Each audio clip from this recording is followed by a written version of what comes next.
Hello and welcome to the Next Level Animal Care podcast. I'm Will Sibley and I'm going to be taking you through what we have been up to at South Staffs College this last week with our animal care T-level.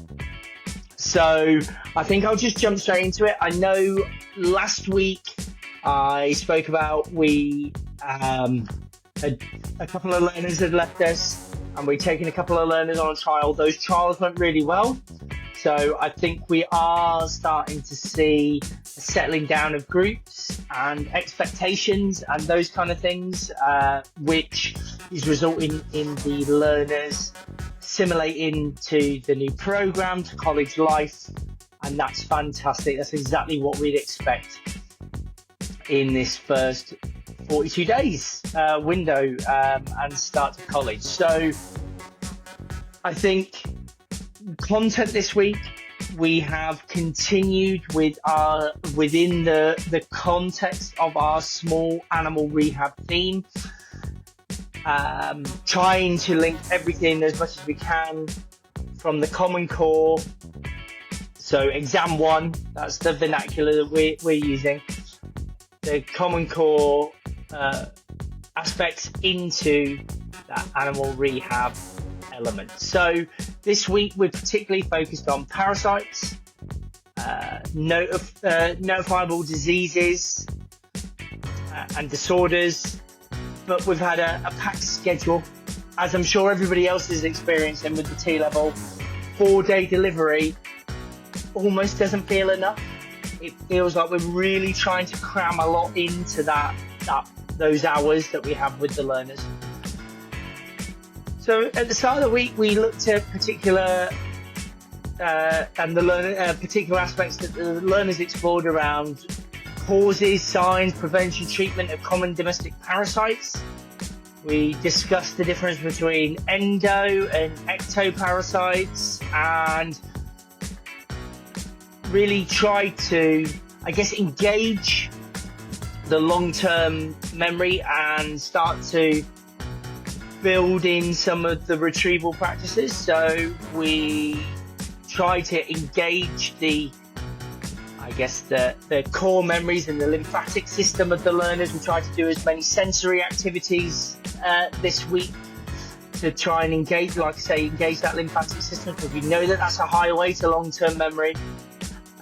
But we really wanted them to sort of tell us their own experiences, because if we can hook new knowledge onto previous experiences, we know that we stand a greater chance of not giving too high a cognitive load, which, given the amount of content we're trying to pour into these kids' heads, I think is something that is a real challenge along the T-level. And then obviously they need to be able to retrieve it in the exam period. So absolutely, we're trying all the tricks of the trade and the techniques that we can to try and immerse these learners into the content.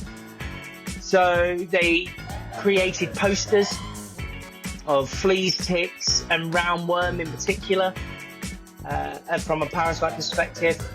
And we used a variety in different lessons of exit tickets focused on parasites, and then moving on to zoonotic diseases, focusing particularly on things like rabies and avian flu, because it's topical. In Staffordshire, we've had a couple of warnings because we're close to proximity of some outbreaks of avian flu. So that's something that we're having to be mindful of with our avian collection anyway. So it made the most sense to be able to talk to learners about those hotspots that are nearby and how that's impacting upon what we can do. And we're starting to look at, just separately, trying to look at how we accelerate some of our avian handling, because 2 years ago we had to almost lock all of our birds down, and we really limited the access to all of our avian species to just keepers, and that was sort of in conjunction with our BALI registration and inspection. So they were really happy with what we were doing, but it just meant that we potentially lost a practical resource for the learners.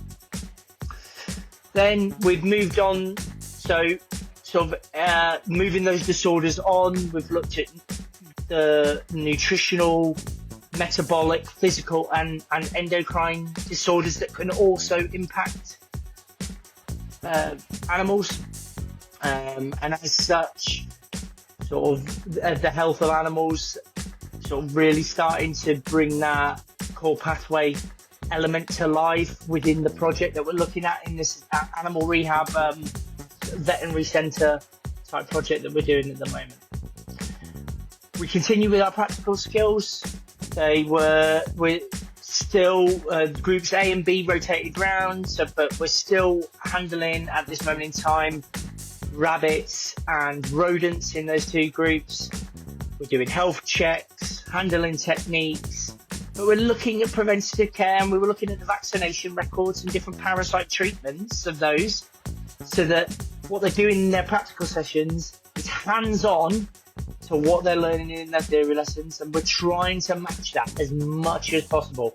It's difficult, and I don't think we'll achieve it every week, but gold star for last week, because we absolutely did. And so some of these practical sessions were also, I suppose, we're really starting to see some of the skill set of the learners, and obviously these are the majority of the class now. I'm talking are 16-year-olds straight from school, with varying practical experiences. So we're assessing starting points with some of their skills, but what we are seeing is rapid assimilation of skills on the animal zone, and I'm really confident when we start industrial placement that these T-level learners are going to go out and really wow local employers with what they can do, but how quickly they pick things up, and so that's really impressive, because every employer board that we've ever done is there's some of those unteachables around passion, enthusiasm in the workplace. We are definitely seeing some of those attributes and behaviours on the animal zone in practical, so that's really enthusing. And then, more distinct to the project but linking to the common core, we had a couple of guest lectures. One was really interesting, one was less so. So the staff asked if I could go and do a guest lecture on human resources processes in terms of managing teams and how that relates to performance and employment contracts and some of the employment legislation. So as a manager of a large team, it was just going in really talking about my experience, some of my learning curves, policies and procedures and protocols that we utilise, whether they're internal to our organisation or whether they're external legislative policies that we need to follow. And just really talking about managing people and some of the difficulties within that, but some of the joys of it as well. So hopefully it brought some of that common core to life for them. So that was the less so interesting one. The really interesting session was conducted by our deputy senior keeper, who came in and spoke to them around the importance of continuing professional development, how we source that, and how that is really mandatory in a lot of animal-based industries. We then explored that further. Really excitingly, Lisa came in and spoke to them about some of the CPD opportunities that the keepers have been on. So if I give you a prime example, we're building a new binturong enclosure. So there was a keeping binturong symposium last year for two days. We sent 3 keepers to it. Bearing in mind we were laying bricks at this stage, but not really. We hadn't really built anything. And as a consequence of going to that symposium, we redesigned the enclosure to make sure that we're maximising animal welfare, particularly species specific. So a heated nest box, that was the bit that really came out of it, that we hadn't factored into design. And there's some power related issues to that, to trying to get power to a heated nest box in the middle of an enclosure. So we've had to tinker designs and put that together. But the value of that CPD is that the new enclosure is going to be even better for the animal welfare. When the Binturong join our collection, and there was more within that symposium around the keeping, activity, training, feed and nutrition, and the health and husbandry aspects that was really valuable. So Lisa obviously articulated it much better than I am in this and brought it to life for the learners. But that was a really good example, and hopefully that sort of cemented the reason for professional development. Because we're keeping it within the animal rehab project, we spoke about the Royal College Veterinary Surgeons, the RCVS's mandates for both vets and vet nurses to have CPD and continuous updating. So we spoke about why that was important as part of that, bringing CPD and that common core into a context. So we're looking at it, what does a vet nurse need to do? And that was our week. So it was exciting. We got through a lot, and then there was some hopefully some guest speakers really brought it to life, and everything mirrored between the practical and the theory. So I think gold star for last week. That went really well. So that concludes this week's episodes. The next week promises to have some exciting developments, but we will dive into that further when we meet again. So if you haven't already, make sure you subscribe so you don't miss any future episodes. They're going to come out weekly. And as always, like, share, comment.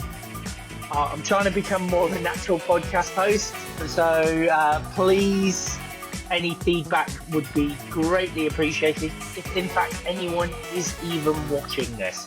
So thanks for tuning in.